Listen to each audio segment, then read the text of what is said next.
We'll be covering the third module, part 3. This video will cover what is sales organization, objectives of sales organization, structure, and steps in developing a sales organization. Before we learn the objectives of sales organization, let us try to understand what is sales organization. Sales organization consists of human beings or persons who come together for effective marketing of products manufactured by the firm or the products that are purchased for resale. So basically sales organization क्या करता है, जो भी group के members हैं वो सबके efforts को कोऑर्डिनेट करके एक रिजल्ट ले आता है. Basically, a sales organization has a number of departments. It has a well-planned and well-coordinated structure. It performs the functions of planning, organizing, and controlling the marketing and distribution of the products. Once the planning is done, systematic execution needs to be done through the sales organization and also to control all the sales activities. We will now understand the definition of sales organization. According to H.R. Tosdell, a sales organization consists of human beings working together for the marketing of products manufactured by the firm or the commodities which have been purchased for resale. So what are the objectives of sales organization? Sales objectives are used by management to supplement the vision and goals that they have set for the company and the sales department. Basically objectives क्या होते हैं? Smart होने चाहिए. Specific, measurable, achievable, realistic and time bound. Let's say the objective of the sales organization is to increase the revenue by 2% in the next 3 months. अगर आपने इस objective को लिया, that means ये सारे यानी पांचों के पांचों फीचर्स ऑफ ऑब्जेक्टिव को पूरा करता है. That is smart, that is specific, measurable, achievable, realistic and time bound. Basically सिर्फ इसका काम डिस्ट्रीब्यूटर्स को बेचना नहीं है, बल्कि डिस्ट्रीब्यूटर्स को बेचने के बाद वो कंज्यूमर तक पहुंचे, ऐसा ऑब्जेक्टिव सेल्स ऑर्गेनाइजेशन का होना चाहिए. Let's move on to the first objective of sales organization. The first objective of sales organization is development of specialist. Sales organization क्या करता है? Specialists को develop करता है. जैसे ही एक business expand होती है, all its activities increases. It becomes complex. When I'm saying all activities, what am I referring to? Marketing, selling, right? One of the major objective of recognizing the sales department ये है कि वो अपने responsibilities को assign करे और authority को delegate करे. Excuse me. So basically ये सब करने से specialists develop होते हैं, क्योंकि वो उस काम को करते करते specialize हो जाते हैं, right? The next one is defining authority. Sales organization क्या करता है? Various levels को authority define करने में help करता है. Sales executives should know whether their authorities are line, staff or functional. Line authority क्या है? Line authority execute करते हैं. Staff authority सिर्फ suggestions देते हैं और functional authority departmental heads होते हैं. तो सेल्स पर्सन को ये जानना है कि उन्हें डायरेक्शंस किन से मिलना चाहिए और वो किसके अंडर काम कर रहे हैं, and that is called as defining authority. Next is concentration on core function. Sales organisation अगर आपकी ऑर्गेनाइजेशन के अंडर बनती है तो कंपनी जो है वो कोर फंक्शंस पे कॉन्सेंट्रेट कर सकती है. So as a sales department operations and activities increase, additional subordinates are added. इससे क्या होता है? सेल्स एग्जीक्यूटिव और अथॉरिटी डेलीगेट कर सकते हैं, राइट? और इससे सेल्स एग्जीक्यूटिव को रूटीन ऑपरेशन कर सकते हैं और जो टॉप मैनेजमेंट है वो कोर फंक्शंस में कॉन्सेंट्रेट कर सकते हैं। Next is demand creation. Sales organisation अपने कंपनी को डिमांड क्रिएट करने में मदद करते हैं। कैसे? The demand of the product is created to lead to sale in the market. When a product is manufactured in the factory, वो immediately cell नहीं होता है। सेल्स पर्सन को वो प्रोडक्ट पुश कर करके उसका डिमांड क्रिएट करना होता है, राइट? और यहाँ पर the sale also depends on the consumers need.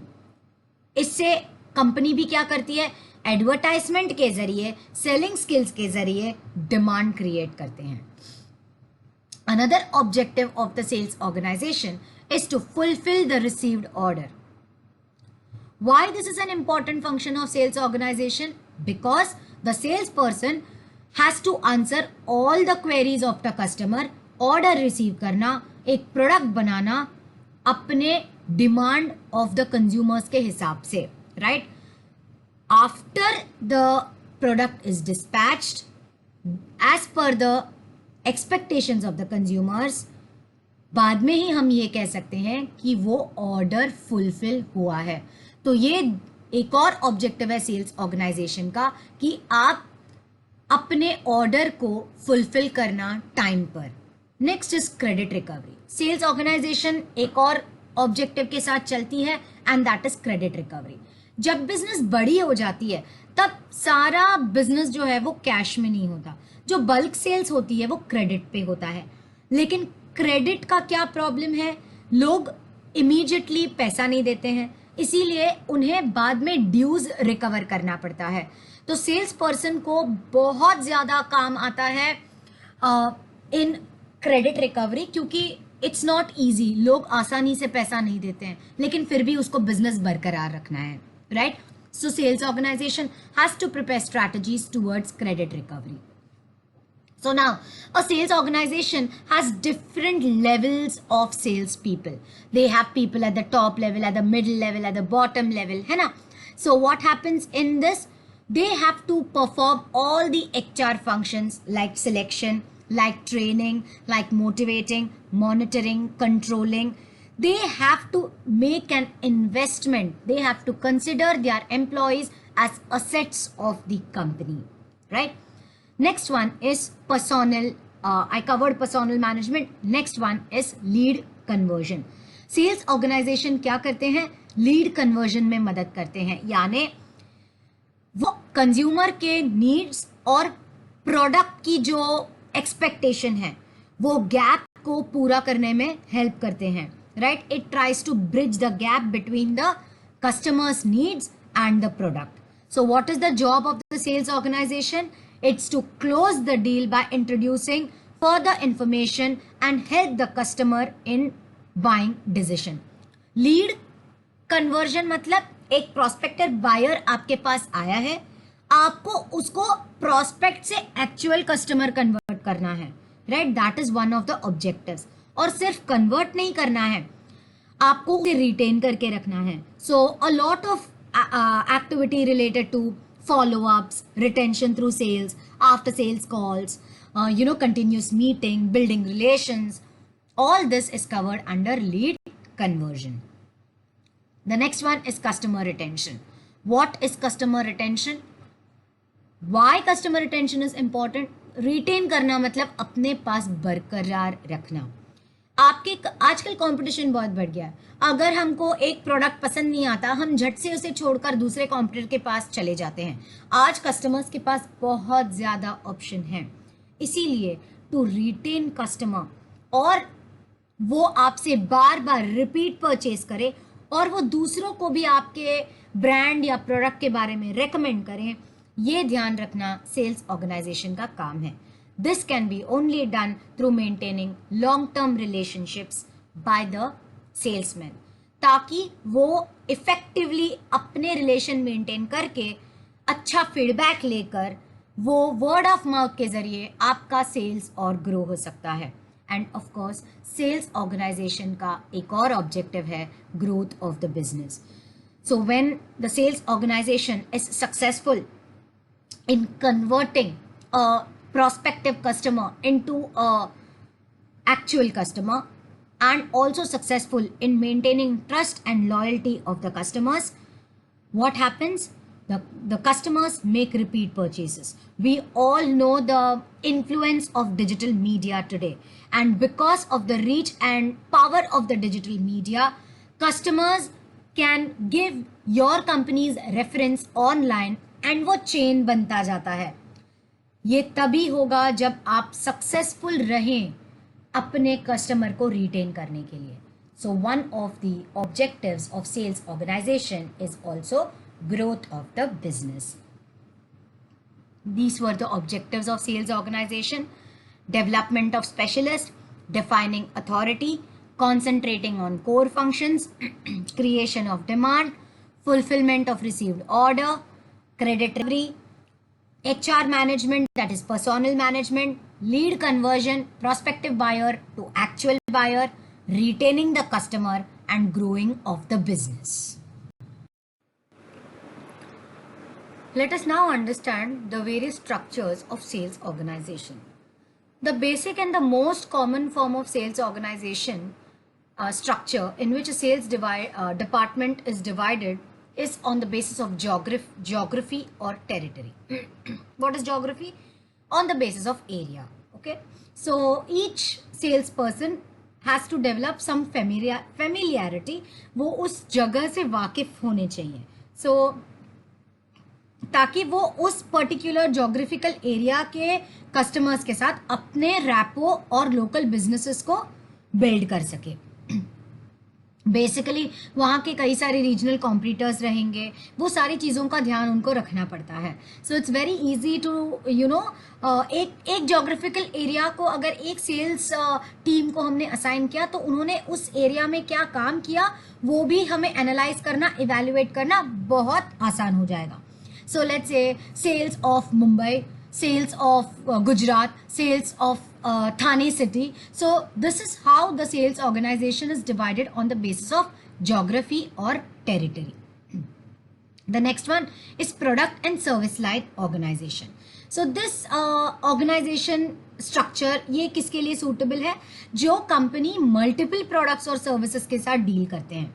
तो यहाँ पर जब कंपनी अलग अलग प्रोडक्ट्स और अलग अलग सर्विसेज के साथ डील करते हैं, वहाँ पर वो हर एक प्रोडक्ट को एक सेल्स टीम असाइन करते हैं.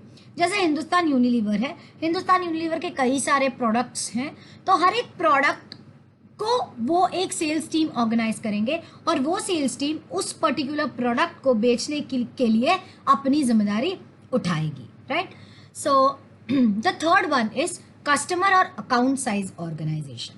So what is customer size? Customer size organization is is a very popular structure. So when there are large organization, so one particular salesperson is assigned for one customer. So it could be a corporate house or a business house. So let's say if I have I'm a dress manufacturing company, or a hospital cloth manufacturing company, or a general cloth manufacturing company, and my clients are hospitals, my clients are police. So what I will do is I will divide my sales team on the basis of customers. Right. So what happens is these business houses have different goals, they have different questions, different audiences. So by allowing sales teams for various customers, they can basically have idea about what their customer needs are, and then according to that they can customize that. Right. So basically customer or account size organization is used for B2B organizations, or also called as business to business. Just I told you, a cloth manufacturing company is an organization. Even hospitals are organizations. But for them, they are customers, but ideally both are business organizations. So they both are termed as B2B. Okay. The next sales organization structure is industry or vertical organization. So what is industry or vertical organization? In this, different industries use the same products in different manner. So say for example, computers. So computers have different configurations for different industries. So each sales representative is well trained to, suit the needs of that particular industry. So this is called as industry or vertical organization. The next one is assembly line structure.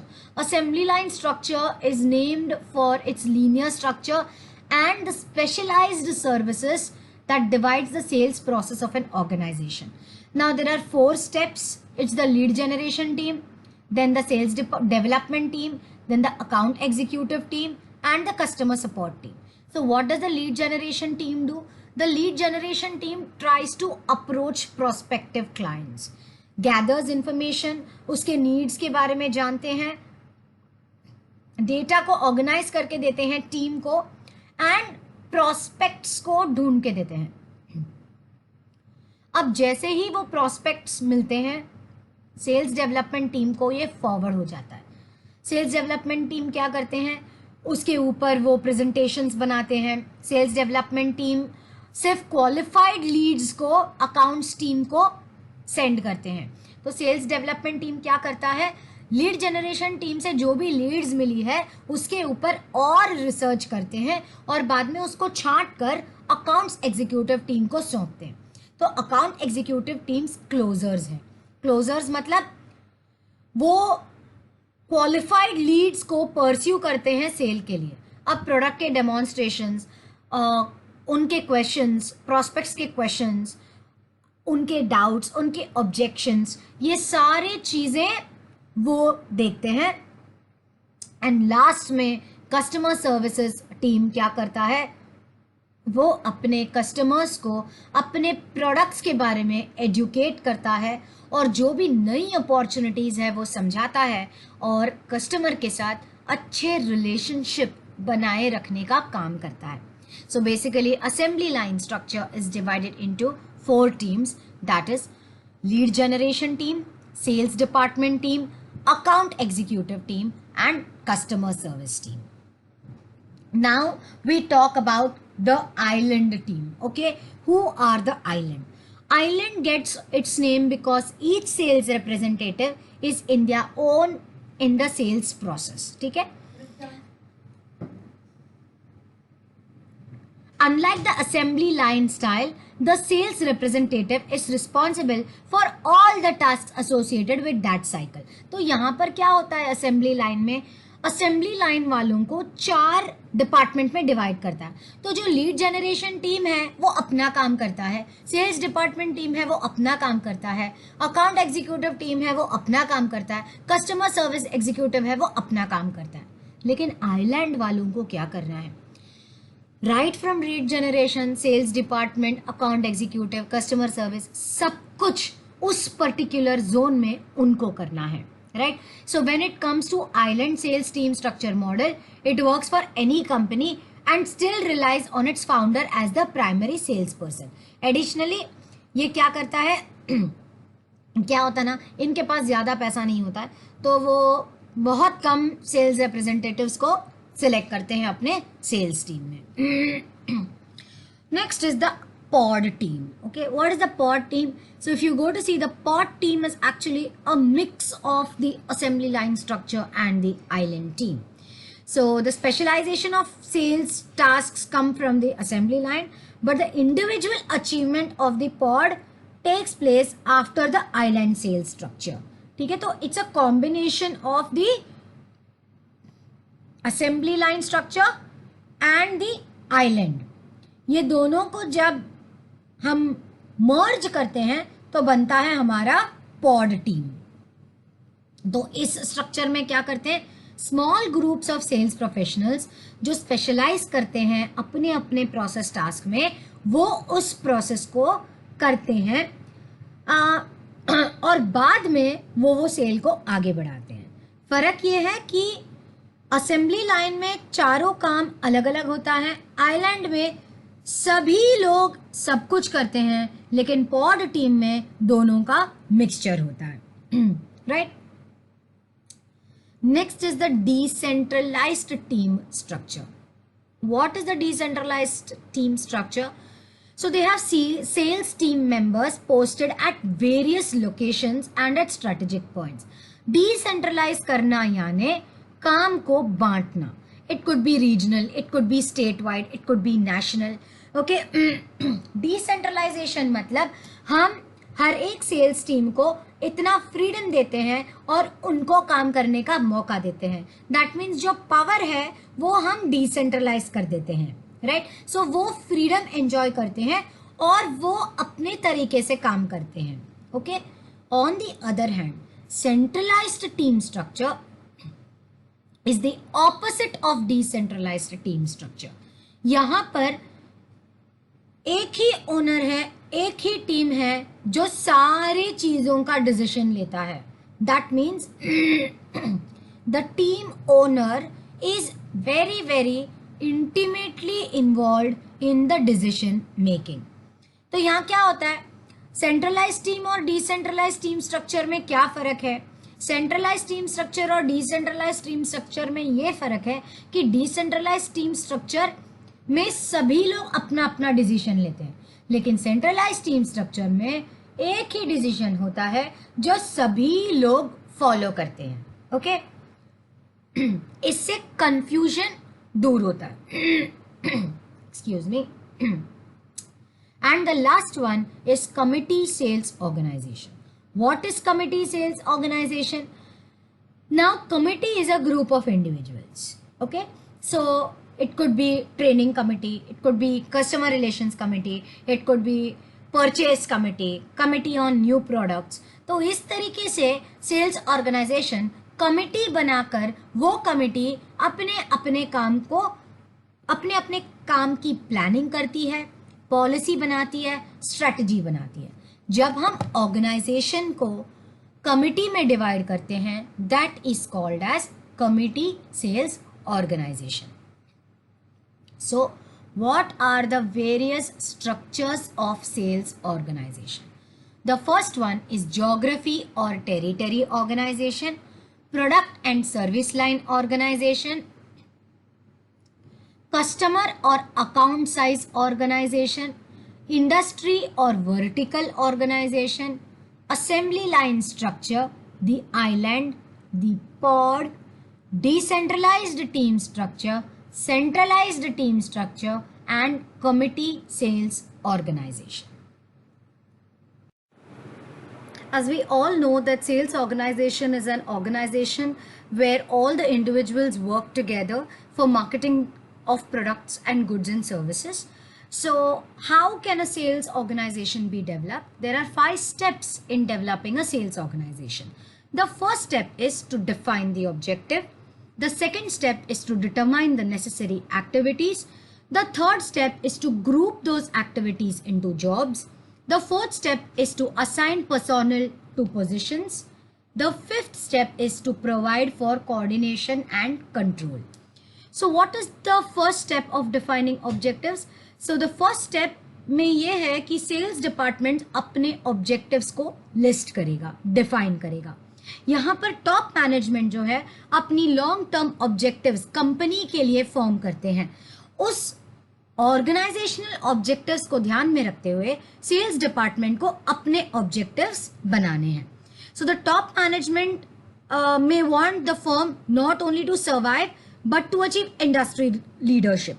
तो ऐसे समय में sales team को किस तरीके के objectives रखने चाहिए? अगर एक मैनेजमेंट जो है वो नेशनल लेवल सेल्स अचीव करना चाहते हैं तो उसके बिना पर सेल्स ऑर्गेनाइजेशन को अपना एक ऑब्जेक्टिव सेट करना चाहिए. जैसे मैंने आपको पहले स्लाइड में कहा था, ऑब्जेक्टिव जो है it should be smart, specific, measurable, achievable, realistic and time bound, right. So long term objectives जो है वो टॉप मैनेजमेंट सेट करती है और उस ऑब्जेक्टिव को ध्यान में रखते हुए सेल्स डिपार्टमेंट को इन लाइन अपना ऑब्जेक्टिव्स सेट करना चाहिए. जैसे ही ऑब्जेक्टिव्स सेट हो जाता है, अब उस ऑब्जेक्टिव को पूरा करने के लिए एक्टिविटीज को डिटरमाइन करने पड़ते हैं. So what are the qualitative and quantitative objectives, और वो ऑब्जेक्टिव्स को पूरा करने के लिए एक्टिविटीज क्या क्या हैं वो लिस्ट करने हैं, right? So they have to determine the number of activities that needs to be performed and their volume. जैसे ही activities determine हो जाते हैं, they have to group those activities. Group क्योंकि जो भी closely related activities है उसको एक group करना है, जैसे strategizing, planning, organizing, उसको एक ग्रुप में कर सकते हैं, जैसे एक्चुअल सेलिंग एंड प्रमोशन एक ग्रुप में कर सकते हैं. तो वो ग्रुपिंग करने से पहले उन्हें एक्टिविटीज एक्चुअली डिटरमाइन करनी है, बाद में वो एक्टिविटीज को उन्हें क्लोज जो है उन्हें एक ग्रुप में रखना है. Okay, next is assigning personnel to position. अब यहां पर हमें अथॉरिटी को डेलीगेट करना है, पोजीशंस को फिल करना है. टॉप लेवल कौन रहेगा, मिडिल लेवल कौन रहेगा, लोअर लेवल कौन रहेगा, ये तीनों लेवल के अथॉरिटीज को डिफाइन करना है ताकि हर एक इंडिविजुअल अपने रिस्पॉन्सिबिलिटी और अथॉरिटी को समझें, ताकि लोअर लेवल ये समझ पाएं कि उन्हें किसको रिपोर्ट करना है, मिडिल लेवल ये समझ पाएं कि उन्हें किसको रिपोर्ट करना है. और ये सारी चीज़ें पोजीशंस को ध्यान में रखते हुए जो केपेबल सेल्समैन हैं उन्हें अपॉइंट करना चाहिए. Now once the positions are assigned, what happens is they will come to know what is expected out of them, right? अभी ये सारे प्लानिंग फेज में काम हो गया है, एग्जीक्यूट हो गए हैं, लोगों को अपना अपना काम दे दिया है. तो अब वक्त आ गया है ये चेक करने का कि जो आपने काम दिया है वो हो रहा है या नहीं, राइट? ये बार बार चेक करने से समझ में आता है कि if one person is not over delegated and the other person is not underburdened, right? ये overburden और underburden नहीं होना चाहिए. इससे क्या होता है, क्वालिटी ऑफ वर्क पे अफेक्ट होता है. एंड ये कैसे फाइंड आउट होगा कि ये क्वालिटी ऑफ वर्क पे अफेक्ट हो रहा है? कंटिन्यूअस कोऑर्डिनेशन एंड कंट्रोल से. What is control? चेक करना कि हमने जो जो ऑब्जेक्टिव सेट किए हैं क्या वो ऑब्जेक्टिव अचीव हो पा रहे हैं या नहीं. बार बार सेल्स मैनेजर और सेल्स पर्सन के बीच में अच्छा कोऑर्डिनेशन होना चाहिए. सो कोऑर्डिनेशन एंड कंट्रोल करने से सबको ये समझ में आता है कि लोग कितना काम कर रहे हैं और कितने हद तक हमारे ऑब्जेक्टिव्स अचीव हो रहे हैं. ये दोनों तरीके से होने चाहिए, formal as well as informal तरीके से. Therefore how is a sales organisation develop? First, define the objective, then determine the necessary activities, group those activities into jobs, assign the personnel and provide for coordination and control. So if the organization is developed in this way, the organization can be functioning in a successful and effective.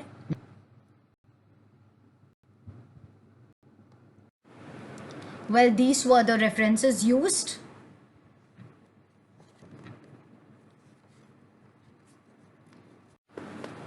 And to sum it up, we covered what is sales organization, we covered the concept, objectives, structure, and steps in developing a sales organization. Thank you so much for your patient listening.